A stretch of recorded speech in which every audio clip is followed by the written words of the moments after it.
काबिल एहतराम नाजरीन, आज हम जायज़ा लेंगे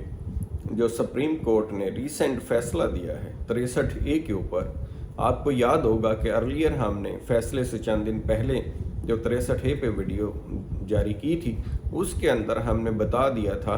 कि ये जो फैसला है जो आया है अभी, इसके बारे में हमने पहले ही पेशगोई कर दी थी और जो अल्हम्दुलिल्लाह 100% सच साबित हुई है और डिप्टी स्पीकर की रूलिंग को ख़त्म कर दिया गया और जिसने मेजॉरिटी वोट लिए थे परवेज़ लाई, उसे इलेक्टेड वज़ीर आला करार दे दिया गया।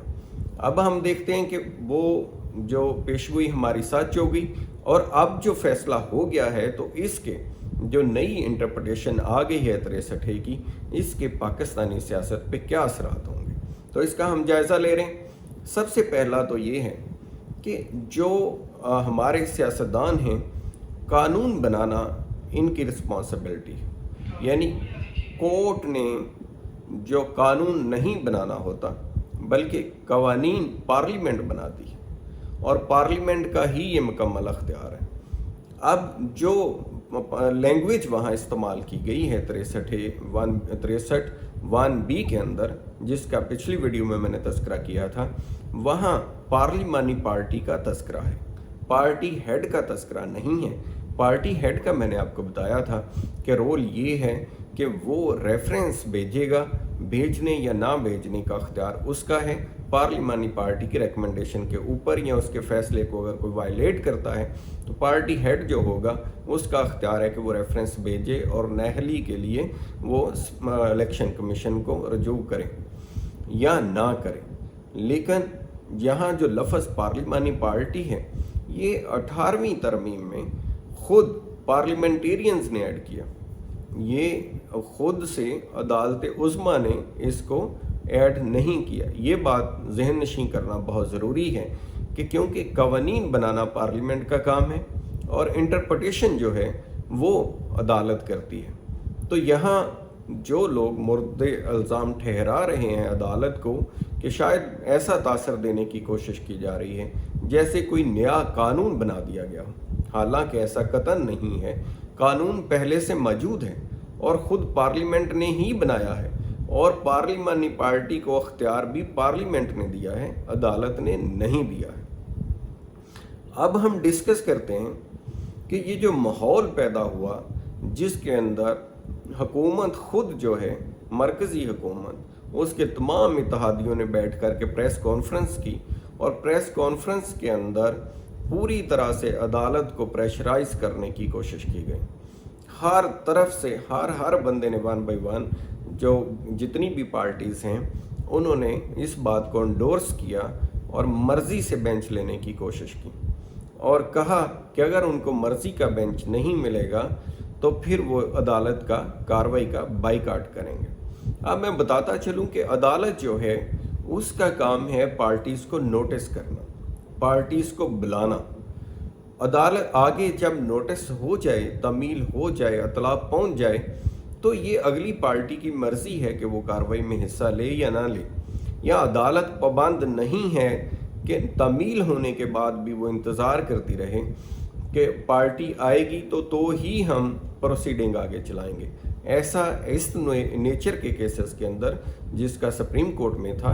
बिल्कुल भी कोई अमल दखल नहीं है, बल्कि अदालत का अख्तियार है कि वो एक्स पार्टी जो नहीं आती पार्टी उसकी हद तक एक्स पार्टी करार दे के जो मौजूद है उसको सुन के, और जो सरकार के जैसे अटार्नी जनरल, एडवोकेट जनरल या डिप्टी अटार्नी जनरल या एडिशनल अटार्नी जनरल या एडिशनल एडवोकेट जनरल या जो भी उनका नुमाइंदा है, उसको सुन के तो वो अपनी विजडम से फैसला करने का अख्तियार रखते हैं। यहाँ भी ऐसा ही हुआ, आपने देखा कि हालांकि बहुत ज़्यादा प्रेशर डालने की कोशिश की अदालत ने, लेकिन अदालत ने किसी भी प्रेशर को बुरोए कार लाए बगैर इंडिपेंडेंट माइंड के साथ सिचुएशन को देखते हुए कि अवेलेबिलिटी ऑफ जजेस क्या है और नेचर ऑफ दी केस क्या है, और इतनी अर्जेंट नेचर के केस के अंदर इंतज़ार करना उन्होंने राइटली समझा कि मुनासिब नहीं है। जहाँ बड़ी बुहरानी कफ़ियत चल रही है पंजाब के अंदर, आप देख रहे हैं कि आए रोज़ कोई ना कोई कॉम्प्लिकेटेड सिचुएशन पैदा हो जाती है। तो उसके हल के लिए अदालत ने ये फैसला किया कि यही बेंच जो मौजूद है वो इसको सुनेगा। अब आप देखते हैं कि हर शख्स को इख्तियार हासिल है कि वो अदालत के फ़ैसले को डिस्कस करे, अदालत के फ़ैसले के अंदर नकाइस को सामने लाए, उससे इख्तलाफ करे या इत्तफाक करे। ये हर बंदे को लिबर्टी आज़ादी इजहार के अंदर शामिल है। लेकिन याद रहे कि अदालत के जजेस को जो इन पर्सन उनकी पर्सनैलिटी से मुतल्लक क्रिटिसाइज नहीं किया जा सकता, हत्ता कि उसको पार्लियामेंट के अंदर भी क्रिटिसाइज करने की इजाज़त नहीं है। आम शख्स तो दूर की बात, ये वो चीज़ें हैं जो तौहीन अदालत के ज़िम्मे में आती हैं। लेकिन हमने देखा कि अदालत ने बड़े सब्र का मुजाहरा किया, तहम्मुल का मुजाहरा किया और अपना फोकस जो है डिट्रैक्ट करने की बजाय कानूनी नुक्ते और पहलू के ऊपर रखा और फैसला यही दिया जो पहले से पार्लियामेंटेरियंस ने कानून के अंदर लिखा हुआ था कि पार्लिमानी पार्टी जो है वो जो फैसला करेगी वही बाइंडिंग होगा मेंबरान के ऊपर, और जो उस फैसले को कंट्राडिक्ट करेगा, खुद को अब्सटेन करेगा या उसके अपोजिट वोट देगा तो वो डी-सीट होगा। इसी फार्मूले के ऊपर अदालत ने परवेज़ इलाही साहब को, जिन्होंने अक्सरियती वोट लिए थे, उनको वज़ारत आला का अहल करार दिया। अब देखना ये है कि ये जो फैसला आया है जिसके अंदर हालांकि पहले से पार्लिमानी पार्टी का लफ्ज़ मौजूद था, लेकिन सियासतदान ये तासर देने की कोशिश कर रहे हैं कि शायद जो पार्टी हेड है उससे इख्तियारात लेके पार्लिमानी पार्टी के लीडर को दे दिए गए हैं, या उनको ये खदशा पैदा हो गया है कि अगर कोई लीडर इलेक्शन नहीं जीतता तो उस सूरत के अंदर जो पार्लिमानी पार्टी का हेड होगा वो बहुत ज़्यादा स्ट्रॉन्ग हो जाएगा और मुमकिन है कि वो अपनी मर्ज़ी के फ़ैसले करें और किसी खातर में ना लीडर को लाए। दूसरा, जो मकतबा फ़िक्र के लोग हैं वो डेफिनेट इस पॉइंट को देखते हैं कि जो पार्टी हेड है उसे भी आमर नहीं होना चाहिए, अकेला पावर का मरकज़ नहीं होना चाहिए, बल्कि जो जीते हुए लोग हैं उनको भी इख्तियार हासिल होना चाहिए कि वो जो इलेक्टेड हैं, अवाम के नुमाइंदे हैं, असल के अंदर जिनको लोगों ने वोट दे के भेजा है, उनकी राय का भी एहतराम होना चाहिए। वही पार्लिमानी पार्टी मुश्तमिल उन्हीं लोगों पे होती है जो पार्लियामेंट के अंदर होते हैं। अगर कोई बाहर हो तो वो पार्लिमानी पार्टी का हिस्सा नहीं होता। तो लिहाजा जो प्रेसिडेंट है पार्टी का या चेयरमैन है या जो भी उसका डेजिग्नेशन नाम रखा है पार्टी के कानून के मुताबिक, उसको आमरीत देने की बजाय खुद पार्लियामेंट के लोगों ने ये फैसला किया था कि पार्लिमानी पार्टी जो है उसको बाख्तियार किया जाए। अदालत ने सिर्फ पार्लियामेंट के लिखे हुए अल्फाज और उसी की इंटरप्रिटेशन करके उसके साथ अग्री किया है। गो कि अभी तफसीली फैसला नहीं आया, लेकिन शॉर्ट ऑर्डर के अंदर यही चीज़ सामने आई। जब डिटेल्स आएंगी तो हो सकता है इसके और भी मुख्तलिफ पहलुओं पर अदालत उस्मा अपनी राय का इजहार करें और इसको और वसी अंदाज के अंदर इंटरप्रेट करें। लेकिन अभी जो सूरत हाल है उसके अंदर ये एक नया जो एक मुमकिन है ऐसी कोई सूरत हाल आने वाले दिनों के अंदर पैदा हो जिसके अंदर पार्लियामेंटेरियन जो हैं वो इसी तरह से अक्सरियत के अंदर अगर दूसरी तरफ चले जाते हैं या अपना फैसला कर लेते हैं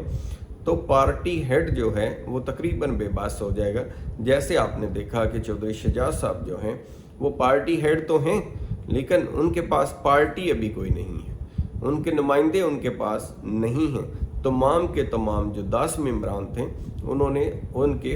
दूसरी तरफ यानी अपनी दिया तो अपनी पार्टी के बंदे को वोट अपनी पार्लिमानी पार्टी के डिसीजन के मुताबिक ही दिया,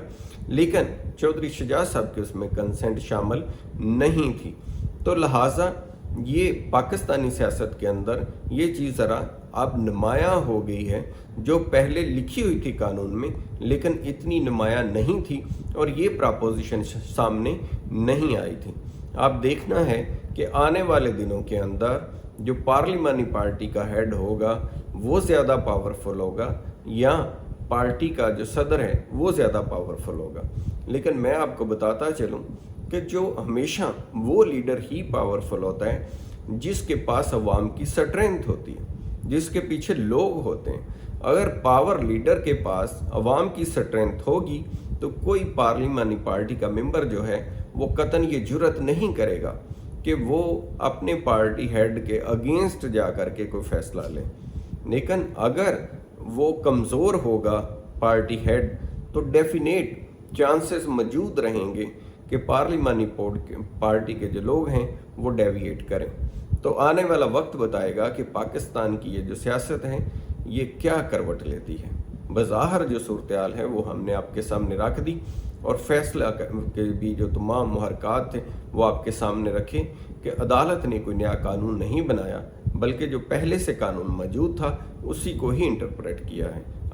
उम्मीद है आपको ये मालूमाती वीडियो पसंद आई होगी। अपना ख्याल रखिएगा।